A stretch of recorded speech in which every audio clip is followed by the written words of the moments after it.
All right. Good morning on this Thanksgiving Day in Canada and choose your own adventure holiday in the US, or semi-pseudo holiday, October 13th.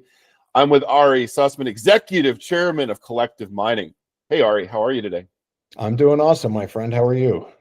I'm doing great. I think we spoke about 5-6 weeks ago, but I feel like a lot has happened since then. Let's start with the financing because this was impressive. I can't say I've seen many junior companies so you announced the financing on October 1st, $100 million, and you closed $140 million 1 week later, exactly 7 days later. How did you do it, Ari? Okay, well, we announced the financing, and don't forget that we have Agnico Eagle as a shareholder, and they're at 14.9%, and they have the right to maintain their pro rata interest. Okay, so the 100 million bought deal, which was co-led by BMO and Scotia, if Agnico were to exercise, which they ended up doing, would have been 115. We announced the financing late in the day, and then there was a very large order from an important long-only institution that came into the books. I can't say who it is, but the order kept growing and growing and ultimately culminated almost at $65 million. And it was a fund that we wanted to give a very big fill to. So we increased the financing, the base deal, from $100 to $125 million, and Agnico then exercised the right to participate. So as you said, we closed on $140 million minus 4.5% in fees, and I don't have the final legal bill yet, but that'll be a few $100,000 because it's a complete ripoff, as everyone knows with lawyers. And all said and done, I would say with FX, if we convert to US dollars, because we're a US reporting company, this was Canadian dollars, the financing, will net just north of 100 million US dollars. So when you take that, put that into context with our current treasury, and let's look at it this way: how will we end the year? Right, going into next year, we'll have somewhere between 130 and 135 million US dollars in the balance sheet. And I hope, I don't know this yet because we're budgeting for, but what I hope is that this money will carry us till the point that we are permitted for the project. And I want to unpack that with you, right? So let me start with this. We believe we can be filing for the environmental license permit in Colombia sometime towards the end of the first half of 2027. Okay, so that's very aggressive. Keep in mind, we don't have a mineral resource estimate out yet. We will have one long before that, obviously. So in 2026, in the second half of the year, we will do a resource estimate on Apollo.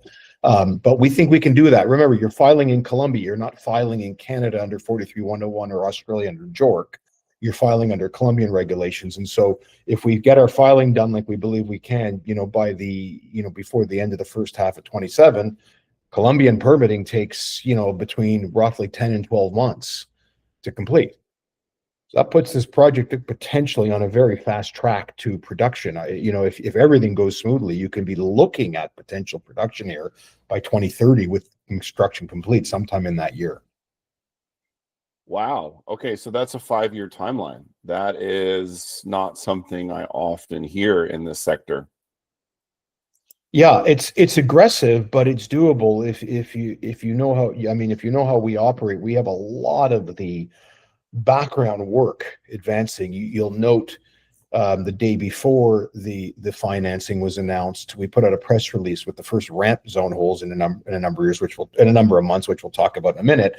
But at the end of that release, we talked about how we picked up some key surface rights that were outstanding. So we're almost complete in buying surface rights, for where we envision a mine will be built in the future, which is excellent. So, and these kinds of things have been going on in the background. These important steps that most companies don't do early. We've been doing them since we realized we believe we'd have a mine, at an early pace. So we're way ahead of the game.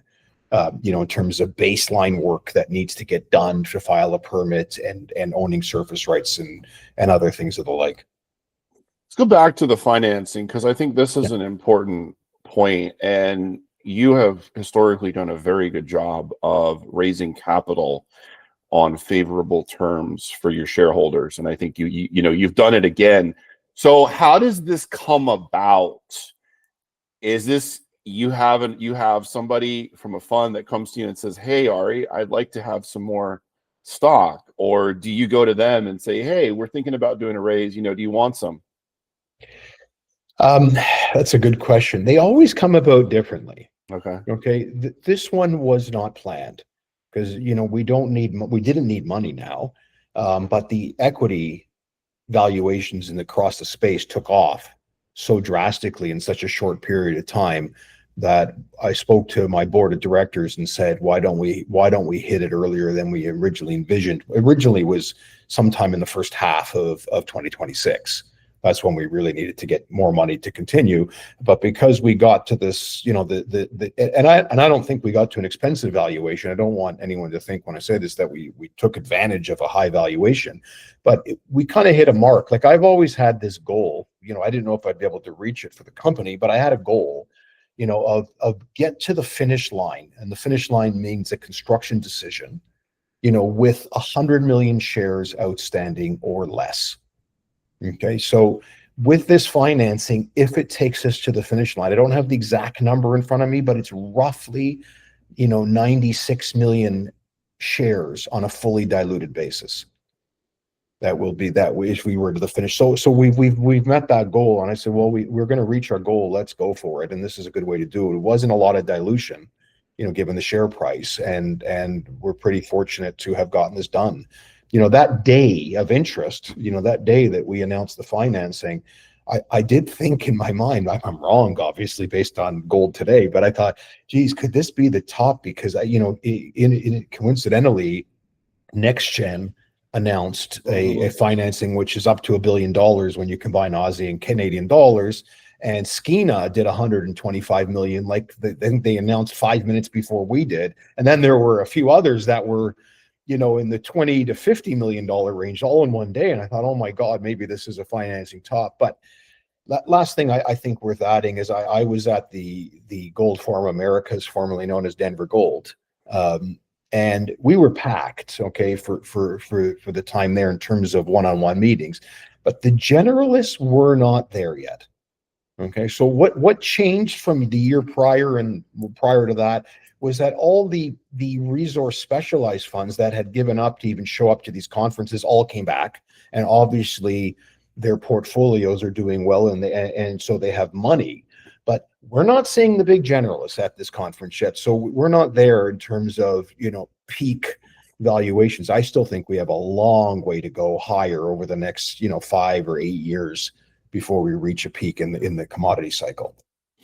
So I think that's a really important point you made, that you have this goal of getting to key point where you're going to either say, yes, we're going to build this mine, or no, we have to do more drilling or do more permitting or what have you, with less than 100 million shares fully diluted. And that is something that I have almost never seen before in the sector. I think I've seen it maybe twice. I've seen some takeouts occur in the billions with a share count of less than 100 million shares, but it's very rare to advance a project through feasibility, through permitting, put together a big resource estimate, and have less than 100 million shares out. So you basically saw, hey, we have the visibility to early 2027.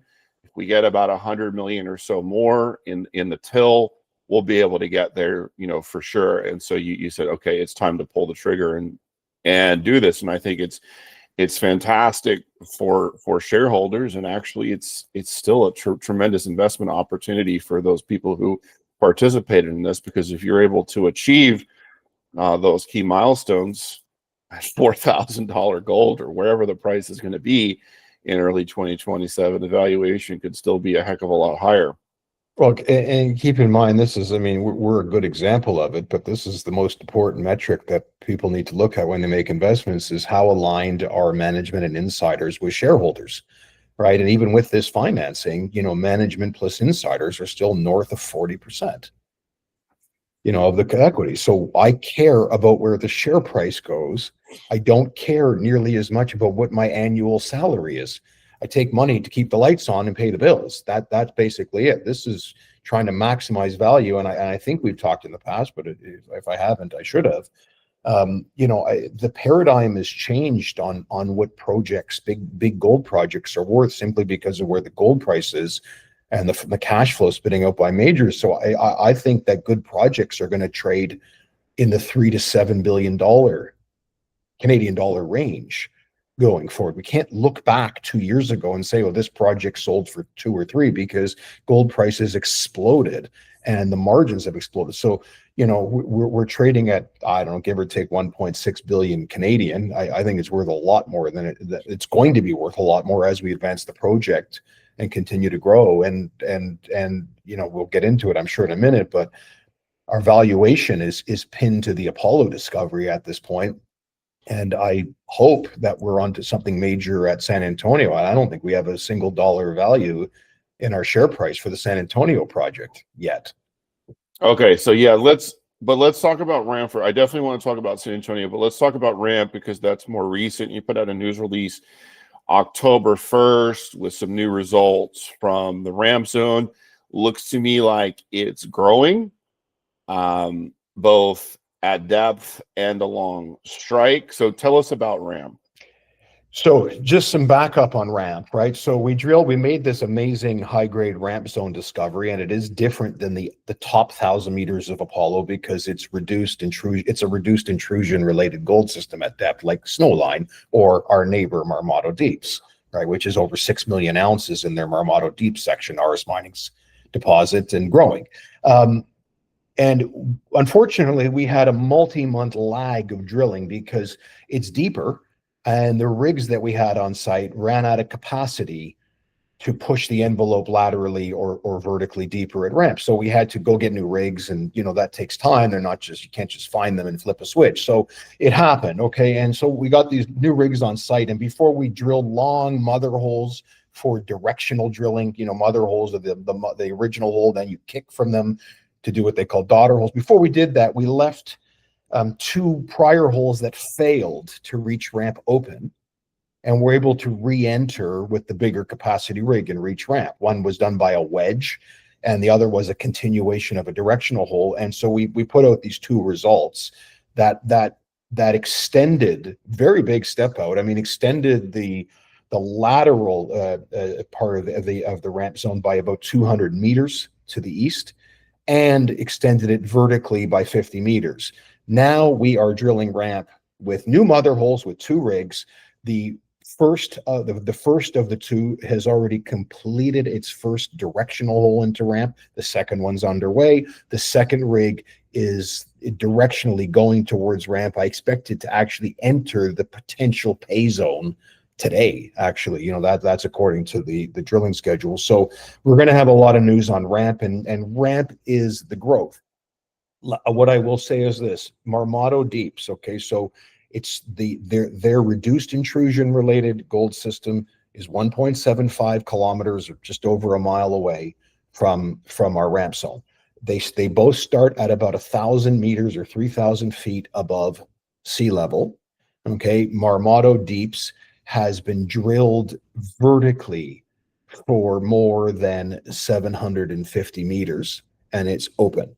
We've barely got to 150 meters vertically.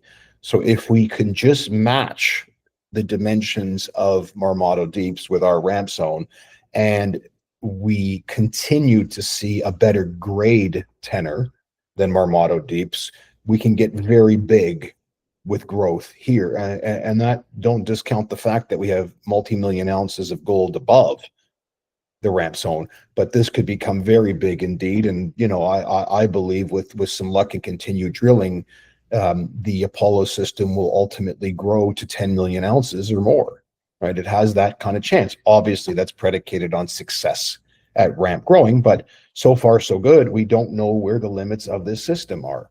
That's a good sign always. Okay. At ramp, you have 4 more holes planned there this year. Is that correct? I hope more. It all depends on drilling productivity, but we've got the 2 rigs turning. So one's complete. We will definitely complete 3 more. One's almost there. So maybe we'll get 6 completed if we're lucky. It all depends on productivity. The productivity with the new big rigs has been pretty good. It's actually quite impressive.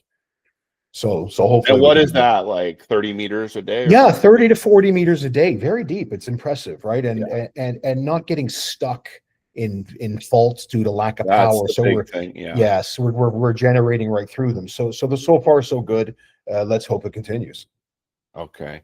And I noticed there's a little bit of a change in one of the slides in the presentation that shows 2 access tunnels going to the Apollo area. Is that something is that something that you just decided, well, we have to have a tunnel to the ramp and we have to have a tunnel to the Apollo zone that's closer to surface? Yeah, of course, because look, at the end of the day, right, how do you value any kind of a deposit, right? So everyone focuses on the number of ounces it grows to and the grade, but the key thing that people forget is the velocity in which you can extract the metal from the ground, right? So we're going to want to be mining on more than one elevation simultaneously in hopes that we can put together a larger scale project. And we define larger scale at 300,000 ounces per annum, or more. Let's put it this way: our neighbor RS Mining is in full-blown construction as we speak, and they're scheduled to pour gold, late next year, for which will be coming from their deeper deposit, Marmato Deeps, and they're building a 5,000 ton per day plant. Okay, and they're estimating they'll produce 200,000 ounces of gold per annum. Their mining method is long hole stoping. Okay, we have a bulkier system, so we believe that we're likely, obviously the studies will have to confirm this, but we're likely going to extract gold using a method called sub-level open stoping. Okay, so sub-level open stoping might get us to a plant size that could be double RS Mining, so maybe a 10,000 ton per day plant. That's what we're hoping for. So you can do the math and see how we would be able to extract more than 300,000 ounces at similar grade. And if our grades ends up being better in ramp, maybe more, right? We'll see. Okay. And then moving to San Antonio. So there hasn't been a news release on San Antonio since August 25th. So I feel like we're probably due an update in the next couple of weeks. You can tell me if I'm right or wrong. What's new at San Antonio? The last we spoke, you were vectoring to the south, I want to say southeast, and seemed to be getting warmer. Let me describe how San Antonio has changed. So we had 2 rigs. We stopped drilling, waiting for the assay results when we put them out in August to see what we understood with the assays, and then we started drilling. Since then, we've added a 3rd rig, and now we just added a 4th. Okay, so we have 4 rigs at San Antonio. What do we believe San Antonio is going to evolve in? Okay, it's actually it's a porphyry system, but it's really two events related to the porphyry. The shallow or shallower event will be gold plus some silver sheeted veinlets that we believe we hope will be able to turn into a deposit that can be mined in bulk. And then below that, at least this is at the pound target. Okay, we have no drilling in the south at Euro and Cop yet, and below that is a copper gold porphyry system. Maybe there might be some recoverable moly too, based on the early drilling. We'll see. We haven't done the met work to know if that will work yet or not. When you and I last talked, you mentioned you had talked to someone that knows mining and said, "Wow, this looks really good." And their comment to you was, "Yes, but it's deep." Right. And I think I said to you, we heard that same comment at Apollo. And 1 year after we discovered Apollo, we found where it came to surface.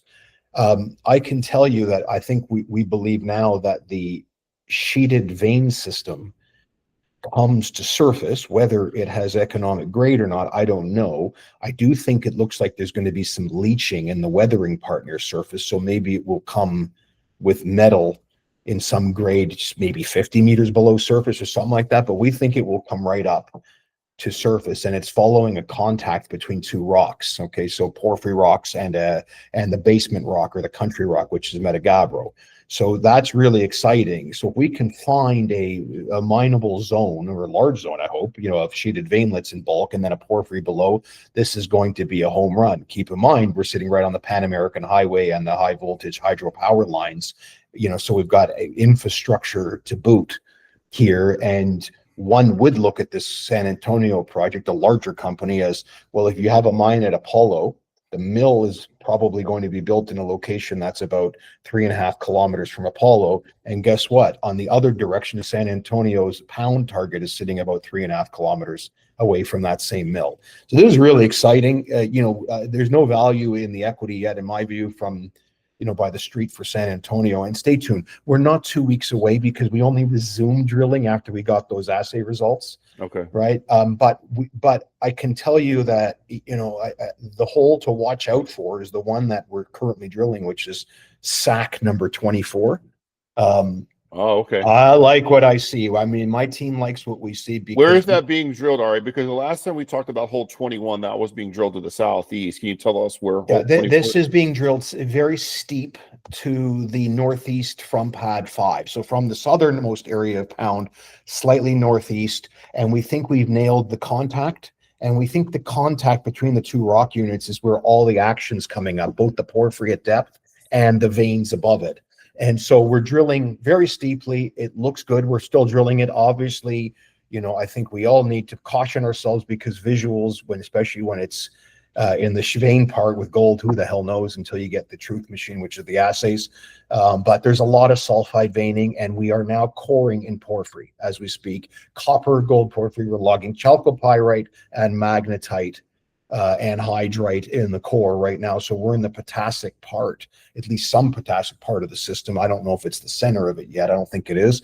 My gut says we got to go southwest from where we are. We're going to continue to move our way down there now that we have 4 rigs.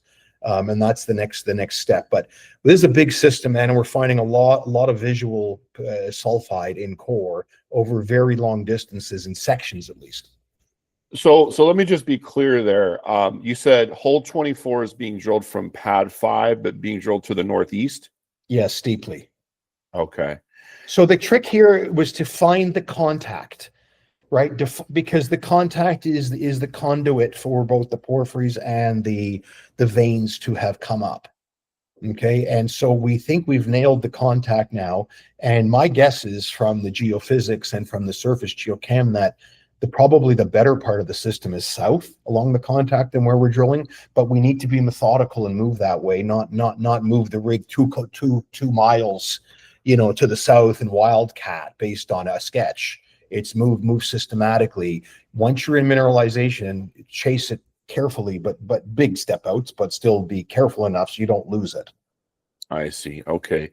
So we're a little more than 2 weeks out for an update from San Antonio. So maybe we'll push that out a month or so. 1 month. I don't think longer than that. I mean, Okay. Definitely not longer than that. I mean, it's, but it's just, and the other problem too, as I think I mentioned last time, because of the boom in commodities, the assay labs globally have slowed. Yeah. It's a problem for everyone. We're all in the same boat. So it's not like it's our problem for collective, but we went from kind of 2 to 3 week turnaround to 4 to 5.5 week turnaround, and I'm sure everyone's got the same problem. Yeah, I'm hearing in Africa and in parts of Canada, I'm hearing much worse than that. I'm hearing 8 to 12 weeks. So that's that. We're not there, thankfully, but who knows what's going to happen.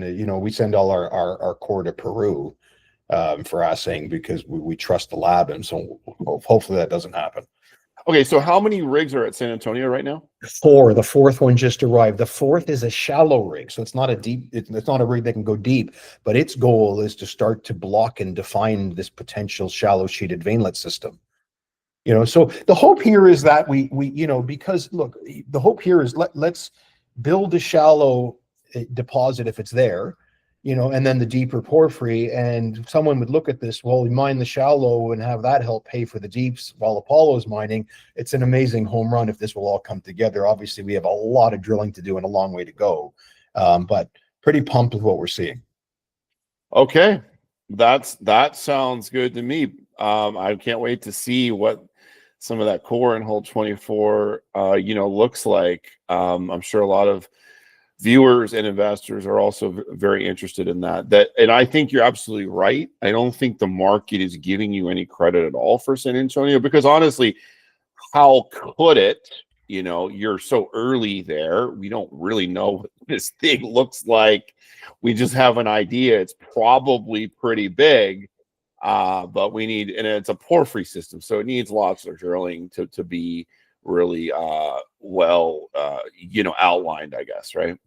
Absolutely. But we've seen what porphyry systems can do for companies in terms of adding value if they work, right? And this is a better setup than just about any of them because of its location and being next to Apollo, and where we believe a mine will already be built on the highway and power lines. I mean, this is an amazing situation, and let's hope we get a lot of copper and a lot of gold. It is from the early drilling and the assays we've announced going to be a more gold rich than copper. We'll have both. That seems to be the nature of the porphyry so far, but that can change. Let's keep drilling and see what happens. Okay. And now a final question for you, Ari. So you kind of put that goal out there, that milestone of first half 27, this will be permitted, and you'll be basically ready to, I guess, do a feasibility study and say, yes, we're going to build it. What does the timeline and key events, look like between now and then? Okay, so we're going to have an initial maiden mineral resource estimate for Apollo out sometime in the second half of 2026, probably towards the end of the year, just because there's a lot of drilling to do. And the goal, I don't know if we'll make it, but the goal for that mineral resource estimate is to have the top 1,000 meters from surface into the measured plus indicated category. So virtually all indicated, obviously, right? We won't get a lot of measured. And then anything in ramp, which we get, would be in inferred.